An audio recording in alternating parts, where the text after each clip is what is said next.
I want to talk to you about oxygen and why this video went a bit viral when I talked about a pulse oximeter. People got a bit mad and angry about the values on this thing whilst I was holding my breath, and things got a little bit heated in the comments, let's say. My name is Jacko. I'm a master instructor and mentor with the Oxygen Advantage, and I work with professional athletes and international teams to help improve physical and mental performance and recovery with breathing techniques and protocols that I then share with you.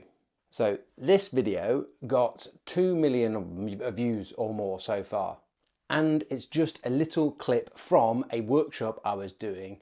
Someone in the comments said, "This is so much BS," naughty word, "so much BS, this must have been a CrossFit workshop," which was funny, but it wasn't BS. It was actually a CPD, continuing professional development workshop for PTs up in a gym in Newcastle here in the UK. And I was teaching them some of the science-based breathing techniques and protocols that I use with professional and international athletes and teams. And this was just a little snippet from the beginning part of that workshop, where the purpose of the video is to show that the pulse oximeter, which is this, where the numbers are probably going to be, the camera doesn't tend to pick these up that well, but it shows the percentage of red blood cells saturated with oxygen. That's the bottom number, and the top number is your pulse. Percentage of red blood cells saturated with oxygen. Most people expect that number to go down if someone were to hold their breath. Now, the demonstration and purpose of this little part of that, or the little video captured, was to try and demonstrate and show people with something that challenged their way of thinking just a little bit, that the urge to breathe, when you stop breathing, the urge to breathe comes not from oxygen going down, as the pulse oximeter showed when you can see the numbers, but the other gas that you're not letting leave, that your body creates, carbon dioxide. And so when I hold my breath, whether it's an inhale or an exhale, when I hold my breath until the first desire to breathe, when I get that urge to breathe, when it comes and I feel it and I breathe in, nothing will have changed I might feel a bit out of breath, nothing's changed on my pulse oximeter. The urge to breathe is coming from the CO2 that's getting into your blood, that you're not letting leave as it gets to the lungs because you're holding your breath. That urge to breathe is being created from carbon dioxide. And there's central chemoreceptors in your brainstem, in your medulla, in your pons, that are sensitive to carbon dioxide because of the effect it has on the pH of your blood. It makes it a little bit more acidic. 65% of carbon dioxide roughly gets carried by carbonic acid as it's transferred through in the bloodstream. It dissociates into a H+ ion and bicarbonate, but you don't need to be a scientist to know that carbonic acid, that's going to make it more acidic. Okay, so some of the comments and some of the people got it and said some very interesting things in the comments, which was great. But then a lot of people were getting a little bit mad, a little bit crazy in the comments, a little bit angry, and also very dismissive of what the video was showing, because the number of red blood cell saturation didn't go down. Now, that doesn't mean oxygen's not important. That doesn't mean it won't go down if I hold my breath long enough. And someone commented, "Oh, well, you need to hold your breath longer, son. Then it will go down." Yes, of course it will go down if I hold my breath long enough. But we were looking for, what is the auto signal for me to breathe? And what is creating that? And what's driving my automatic breathing? Not how long can you hold your breath for. Yeah, if I do some strong breath holds and I go running around, I can get this thing down to 70% or something. But that wasn't the purpose of the video. And just because it changed the perception of what people thought, they weren't able to look at it objectively.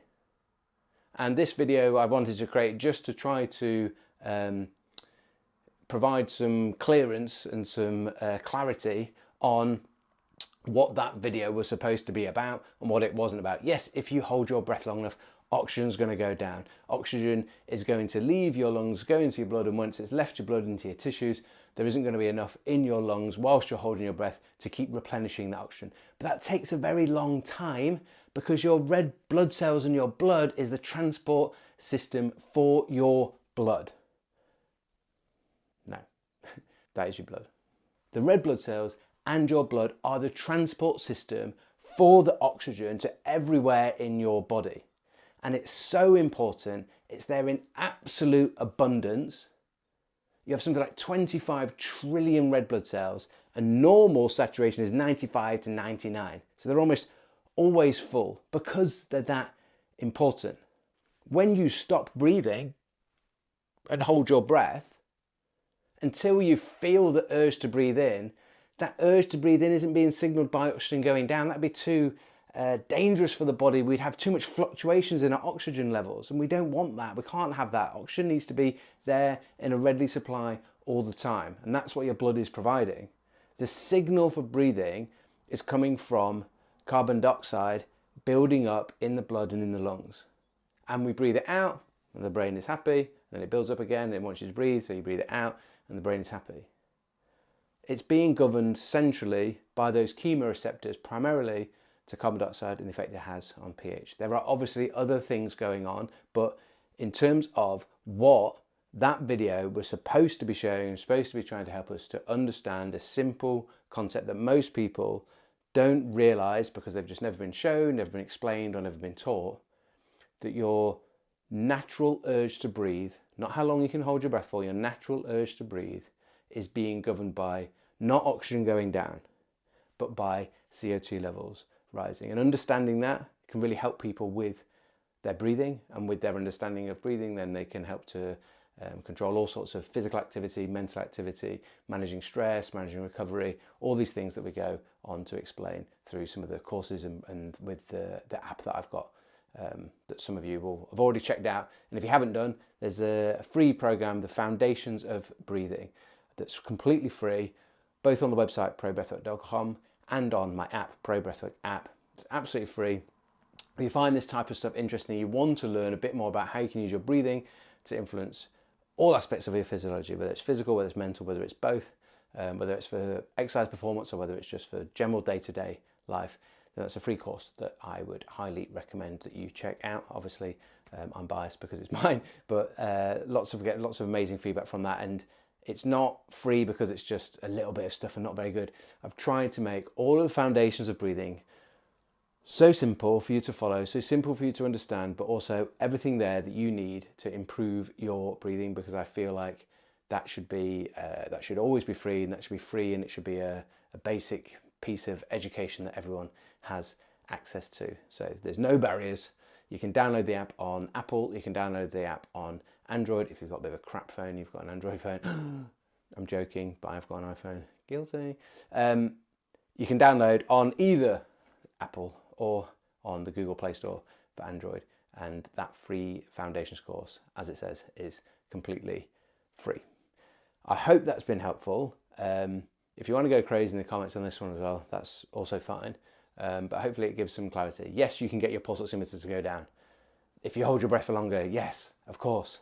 But that wasn't what the video was trying to explain and trying to show. It's trying to understand a little bit better what is going on with my blood gases and my physiology when we're talking about breathing. So I hope this little video has been a bit more helpful to go into a bit more detail. And if you have any comments or any thoughts, I'd love to hear from you in the comments. If you haven't yet subscribed, click subscribe, and then you can also the link for that free foundations course either on the website probreathwork.com or on the Pro Breathwork app. Link will be in the notes below.